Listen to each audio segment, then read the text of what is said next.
It is very sad to lose even one single soul. It's very sad. Because our coming there was to make sure we preserve that life.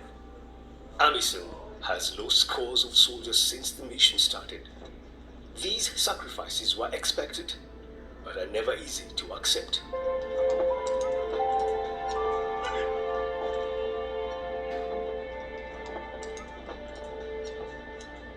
I remember one day, the Burundians lost 53 people, 53 soldiers.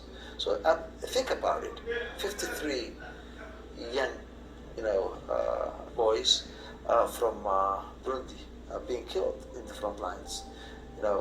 They came to Somalia to save from itself, and they lost their lives. Their sacrifices, the ultimate price for peace and security in Somalia. In 2010, troops from Djibouti and Kenya were added to the mix. The Kenyan troops came in as there was increasing concerns in Nairobi over terrorist activities.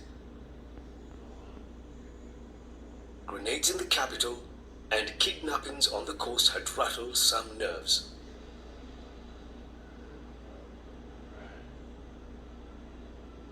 And much of the work the Kenyans would do was outside Mogadishu, towards Kenyan territory.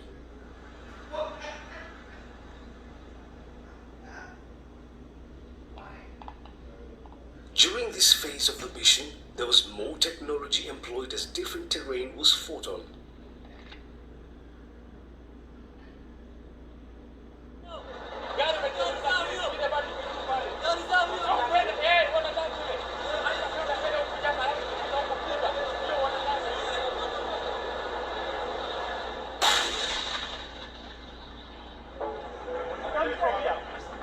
Are you ready?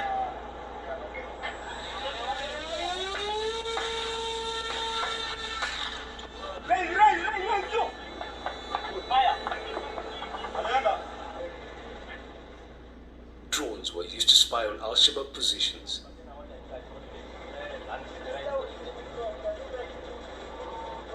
Of course, we have been getting a lot of Al-Shabaab resistance around all these other areas, but we have taken them on. Right now, as I talk, Al-Shabaab is on the run, and we are pursuing them. And then secondly, they will not deny the people of Somalia freedom or happiness. They must know that the African Union has a mandate to ensure that we pacify Somalia like any other part of the continent. So terrorism is not going to be accepted on this continent.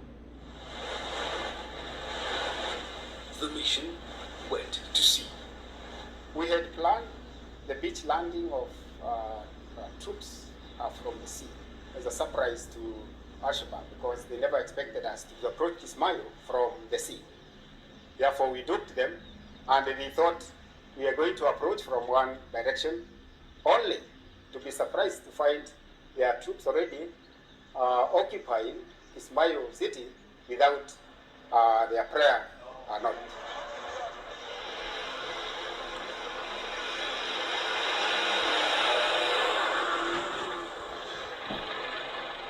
The tactics of the Al-Shabaab had changed some, as IEDs, improvised explosive devices, were employed on roads leading to their new strongholds, as well as in cities as booby traps.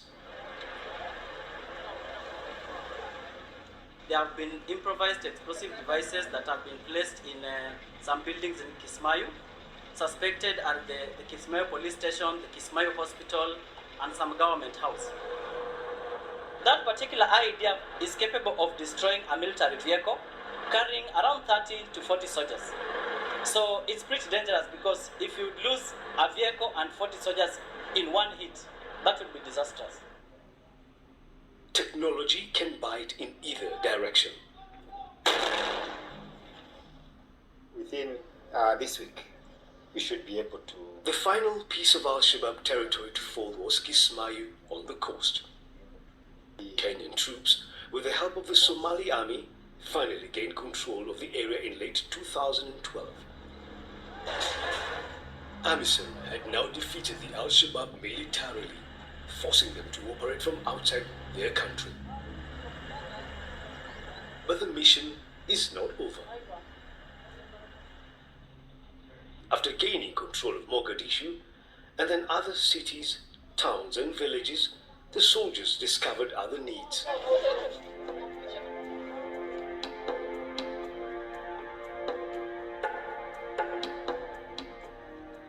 Whenever you're operating anywhere as UPDF, even at home, even outside, our first priority is to help the population around you. If you get the population around you, you're supposed to give them medical care. You're supposed to share the food you have with them if they don't have food. So it's just part of the army. It's part of our army that we always do that. Food, medicine, shelter. Sometimes just a bit of sympathy and care, but what needed dispensing at this point?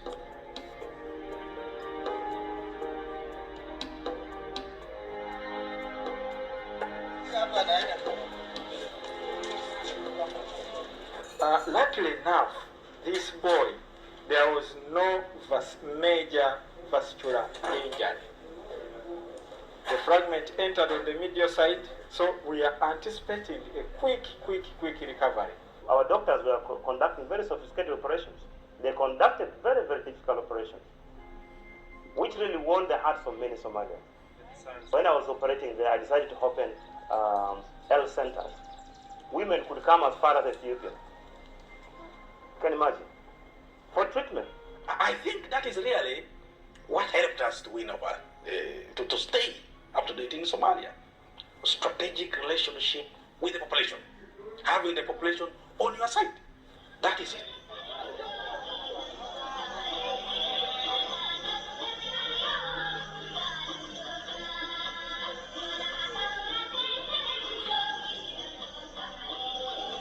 Days, weeks, months passed. Overseas Somalis started returning.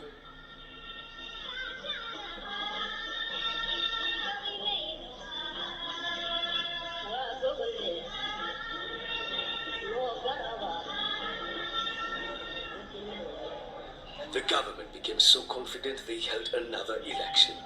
That election was the message to Al-Shabaab and the world that civilization had been restored in Somalia.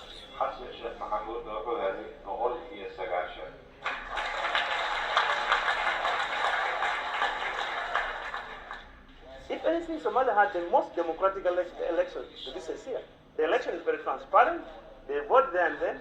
The winner is seen, and then they shook hands.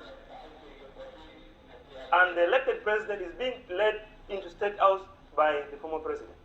To me, I thought that was something very encouraging.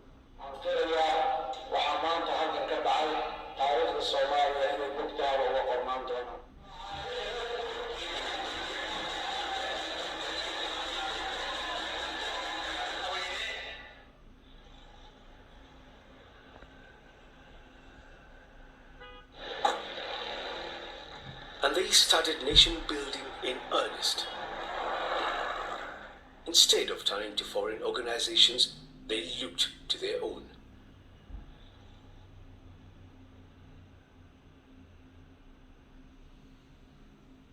And Amison was there to train firemen, police, to help provide the basic services that allow a society to operate in a civilized environment. I thank Amison and the leadership of Amison and the way they organized this training. This training is vital for Mogadishu. It was quite impossible, a city of 2.5 million population without fire trucks.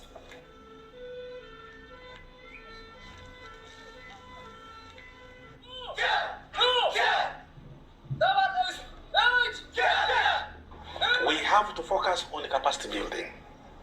All these institutions, the military, the police, the judiciary, all this. It's now about getting the Somalis own their country.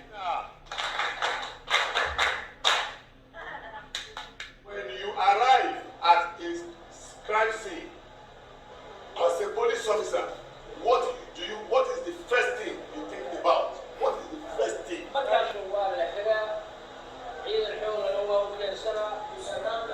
It's amazing. It's quite amazing that despite the 21 years of non-governance, that some of them are still quite experienced, and the other ones are catching up fastly.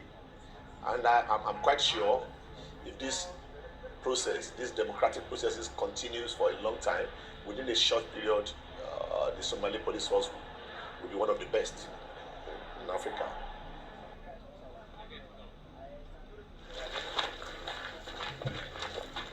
But the men who have given so much can't help but reflect with some satisfaction.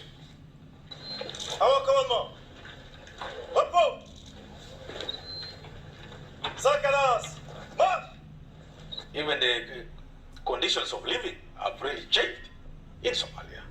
And I don't know whether you've been in Mogadishu, you can see a number of buildings coming up. Even the airport is working even at night. So many flights here and there, which used not to be the case. I saw Somalis now going back home. Somalis are going back home. This is great for Somalia, great for us all, great for Africa, great for the world.